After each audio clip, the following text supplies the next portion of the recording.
person of interest today is a truly inspiring story. Let's bring you everything there is to know about her first. Before we do, an estimated 4 to 12 million female fetuses have been aborted in the past 3 decades.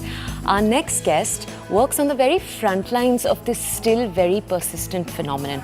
We have with us in studios Dr. Arunakalra. She's just released a new book.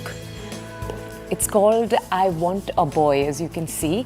It's a searing depiction of the realities of being a gynecologist in our country.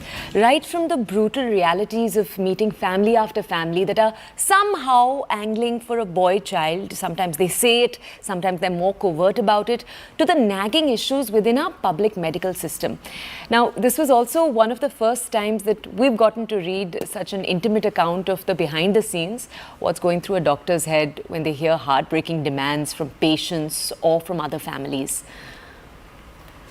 Thank you. Or even unsupportive comments from their own near and dear ones, right? Dr. Arunakalra, I'm sure you're sort of itching in to sort of tell in your story. Let's just dive in straight away. We found very interesting anecdotes in your book.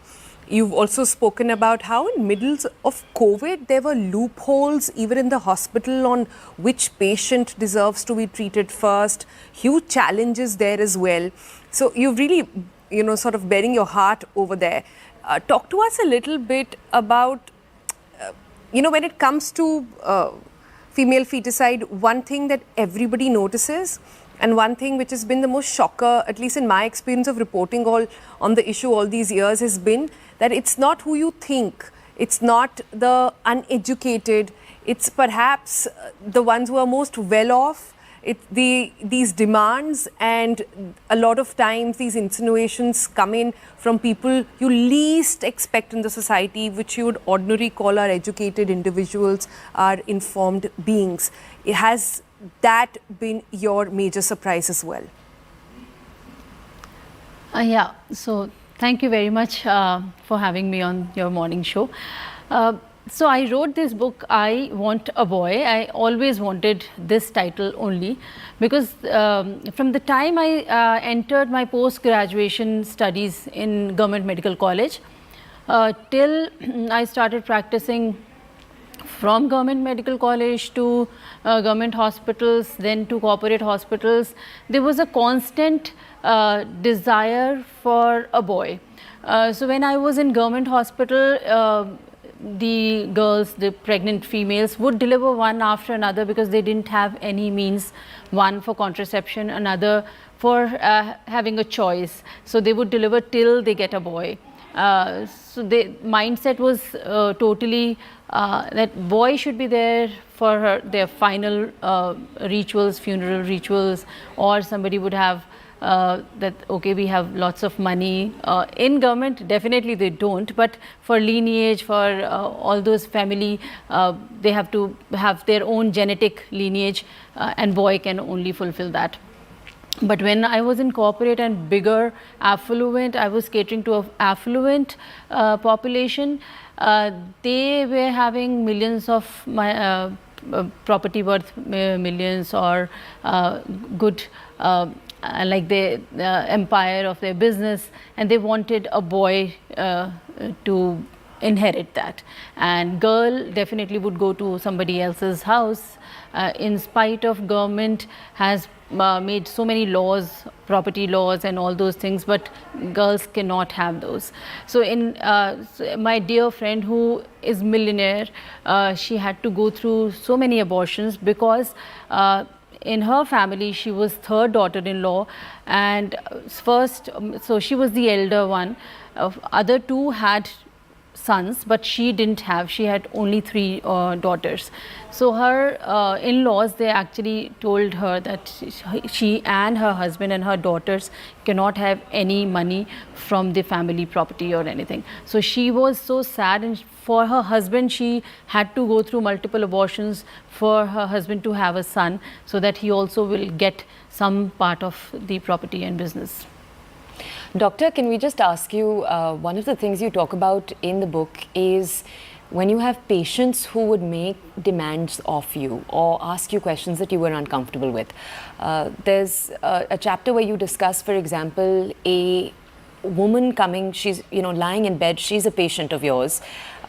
You've already consulted with her, you've seen her fertility and everything else. Her mother comes to you and makes the suggestion that it should actually be the mother's husband whose sperm should be used as a donor for this young daughter-in-law rather. I just want to ask you, when a situation like that happens, how do you as a doctor navigate your own code of ethics, decide where you need to come in, where you need to stay away and withdraw, respect what the patient wants? How do you make those decisions? Okay, so the thing is that, as I said, that when I entered my post-graduation, I was quite young, in my 20s, and it's been now 25 years. So I've been hearing all these stories, all these demands, desires, desperation for boy, years after years on daily basis. So initially when I was a young bubbly doctor, I would say that I would try to preach them contraception, preach them sterilization, preach them that okay, you are also a girl, how can you be against girl, you should teach your daughters. I am a daughter too, we are 3 sisters and my father educated all of us. So I would teach them, or I would scold them or preach them. But later on I understood that their circumstances are different. Even if I teach them, I don't think they can actually implement in their own life, because the atmosphere is different, their pressure is different. And now, like, okay, now I'm immune, or I would only have sympathy for them. And at the end, I would hear them because they have so much to tell, and they are telling their stories, sad or otherwise. After listening to them, I would just convey my helplessness, that I won't be able to help them in this desire of theirs, and they can go to anywhere. But see, I would not tell them that okay, this is wrong or right. They are adults, they are persons of their circumstances. I would just convey my helplessness to them, that's it. Right. It's almost sad to hear you say that, that you've almost become immune to the whole process now. And it also sort of tells you that things haven't changed. Decade after decade, these demands continue to be made. Our mindset continues to be that, or bent towards having a male child. On days when we're discussing gold medals more by women than men, even for India's Olympic dreams, in middle of all of this, we still want a boy. It's so hard to believe. But if I were to ask you, Dr. Kalra, what do you think works? I'm sure there are instances where you managed to change somebody. What worked? With families or with parents? Like, give me a success story. Okay, so it's not about me being able to change their mindset. It's just I was there for my patients, with my patients. So there are patients who were coming to me one after another. She was delivering daughters, and I was there for her. I was praying every time that she gets what she wants, but I was always there for her psychological support, even when she was abused by her mother-in-law. And she is like many of them are rich, affluent, educated people, educated girls. I could only give them psychological support.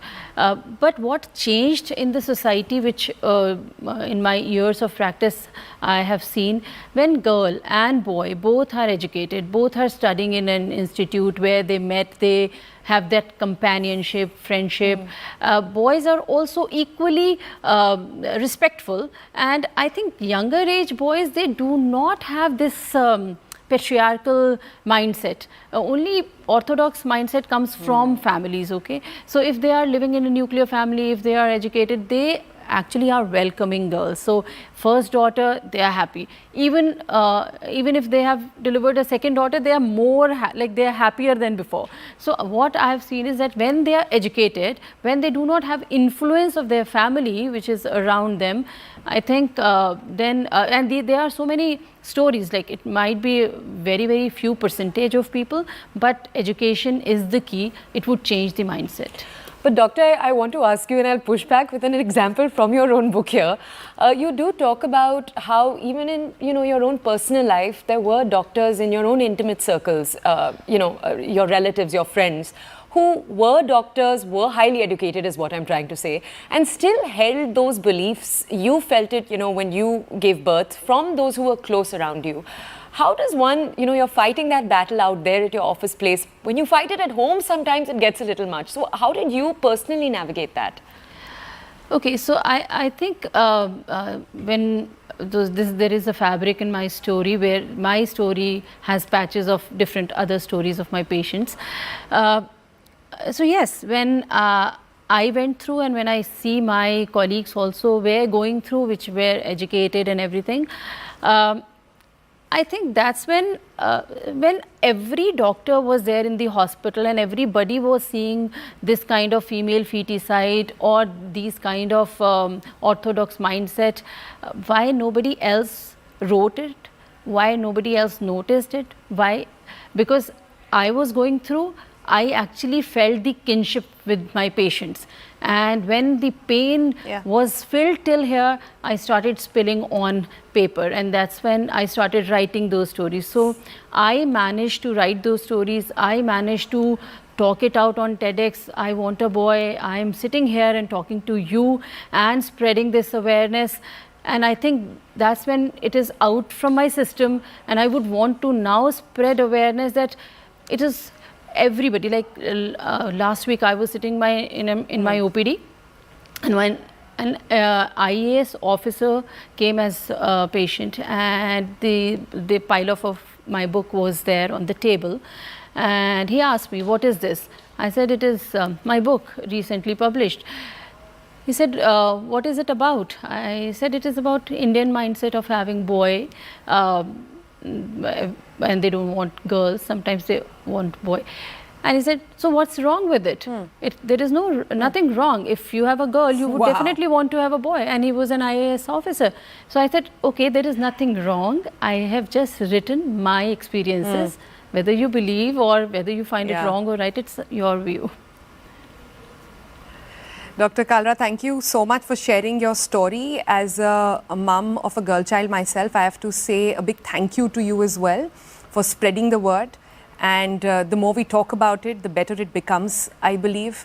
The more we spread awareness, the more the conversation, stays on, the better it gets for future generations as well. And happy to see that younger parents are not really thinking this way. Good luck with everything that you're doing, and hope you keep that book on your table and more patients come and see it. Right.